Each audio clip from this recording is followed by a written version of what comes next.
अश्मित और मैं हूँ Garima and welcome to our channel damsels in style. Last video में हमने आपको बताया था कुछ famous block printing techniques of India and continuing the same kind of a rhythm, इस वीडियो में हम आपके साथ शेयर करेंगे some famous traditional dyeing techniques of the Indian heritage and we are sharing this sort of knowledge with you guys so that you also get to know कि कौन सी different types of techniques market में हैं and how to mix and match and how to buy these fabrics. और and when you see these things and when you learn about these things तो आप अपने कपड़ों को ज़्यादा appreciate करते हैं और आप craftsmanship को ज़्यादा appreciate कर पाते हैं जब आपको पता होता है अच्छा ये इस तरह से बनकर आई है, ये इस तरह से इस पे काम हुआ है. Because I can tell this from experience because last time when we were doing our video then we did some research and saw some videos. इसके लिए भी हमने कुछ videos देखी and watched an ikkat, the way how ikkat is made. And that was like an eye opening because वो इतना simple pattern दिखता है but you can't even imagine the amount of hard work that goes into it. तो इसीलिए ही हम ये सारी knowledge आप लोगों के साथ बांटेंगे आज, beginning with the bandhani dyeing technique.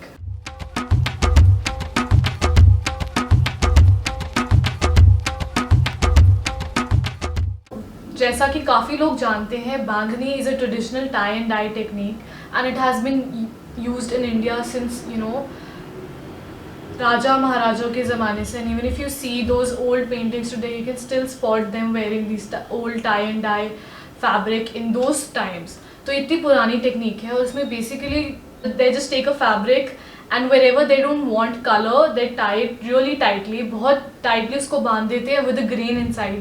कोई wheat का दाना या फिर पत्थर भी यूज कर लेते हैं, पेबल्स, छोटे छोटे पेबल्स, गेहूं का दाना या फिर चावल के दाने के साथ उसको बांध देते हैं एंड देन उस पूरे फैब्रिक को डाई किया जाता है जैसे पोटली सी बनाकर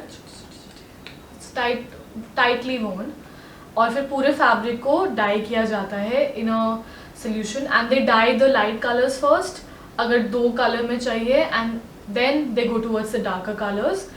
और जब डाई करने के बाद उस जगह को खोला जाता है you can see small dots या सर्कल्स और different kinds of diamond patterns on those area. So this is a very authentic Indian dyeing technique, comes from Rajasthan and parts of Gujarat. और इसकी एक खास बात ये है कि ये ज़्यादातर कॉटन फैब्रिक पे डाइंग टेक्निक हो पाती है, इसीलिए ये पैटर्न समर्स के लिए बहुत ही वंडरफुल रहता है, आपको बहुत ही एयरी ब्रीजी और बहुत ही कंफर्टेबल रखता है and at the same time you can look fashionable and Indian authentic. Moving on to the second technique that emerges from Rajasthan and parts of Gujarat, and this is Leheriya.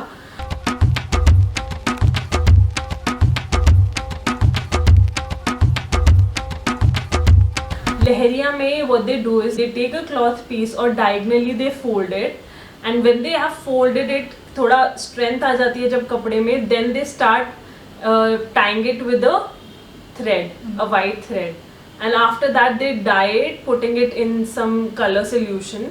और जब वो बाहर आता है and when they take out the threads then you can see these diagonal beautiful wave like lines and they're so pretty.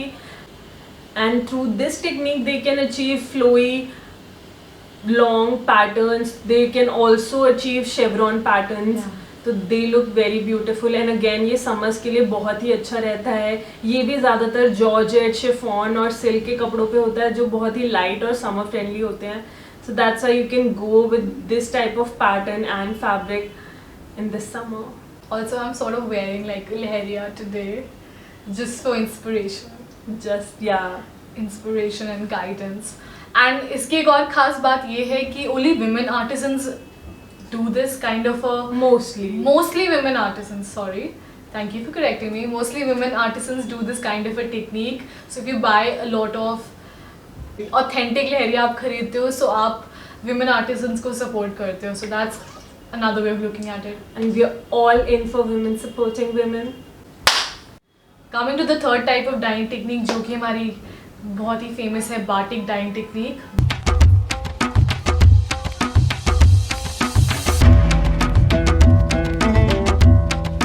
Batik word आता है अम्बाटिक से which literally means a piece of cloth जिसपे वैक्स लगा हुआ है with broken lines. बाटिक dyeing technique के 3 main processes हैं जहाँ पे वैक्स अप्लाई किया जाता है फैब्रिक पे in the patterns that you want the design to be. तो you apply the wax in those particular patterns in those particular places. फिर the second process is dyeing the fabric when wax के साथ ही fabric को dye किया जाता है to get the colour on the fabric. Third process में हम क्या करते हैं, हम उस फैब्रिक को ड्राई करते हैं, dry it and then you scrape it to remove the wax, or you can also boil it in water to remove the wax. And when the wax is removed you can see the beautiful patterns emerging. जहाँ जहाँ पे आपने wax लगाया था वहाँ पे dye नहीं लगेगा, so you can see the prints that you wanted in the first place. तो अब हम आते हैं अपनी चौथी डाइंग टेक्निक पर जो है इक्कत.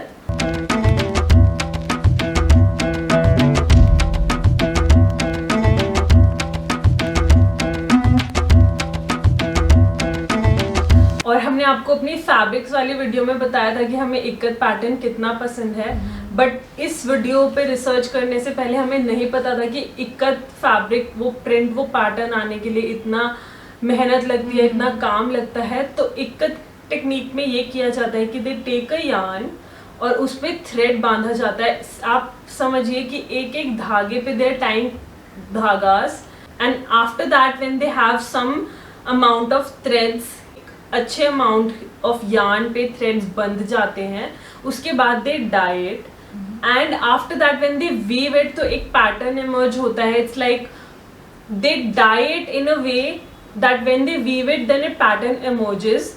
और ये एक बिल्कुल एक पजल, फॉर्मिंग अ पजल जैसा काम है, and it's very very intricate and also it requires a lot of hard work and dedication, because sometimes it might even take 6 months to make one authentic ikkat sari. And the 2 types of ikkats that there are single ikkat and double ikkat. और जो पटोला साड़ी है जो आजकल बहुत ही famous है, वो भी इक्कत की ही एक इक्कत की ही देन है अगर हम कह सके. तो वो भी डबल इक्कत पैटर्न उस तरह से इमर्ज होता है. And authentic patola saris are very expensive. And also not to forget कि जो पटोला साड़ी है it has always been worn by royalties in India. Also signifies how intricate this technique is, how much craftsmanship it requires, and that is why only the royalties used to have it back in the day. And the patterns that are formed using this technique are flowers, some geometrical patterns, some carrot-like patterns, so depicting all these natural things and natural habitats. Then this is ikkat for you. Coming to the 5th type of dyeing technique जो है कि dabbu dyeing technique, also known as a resist dyeing technique.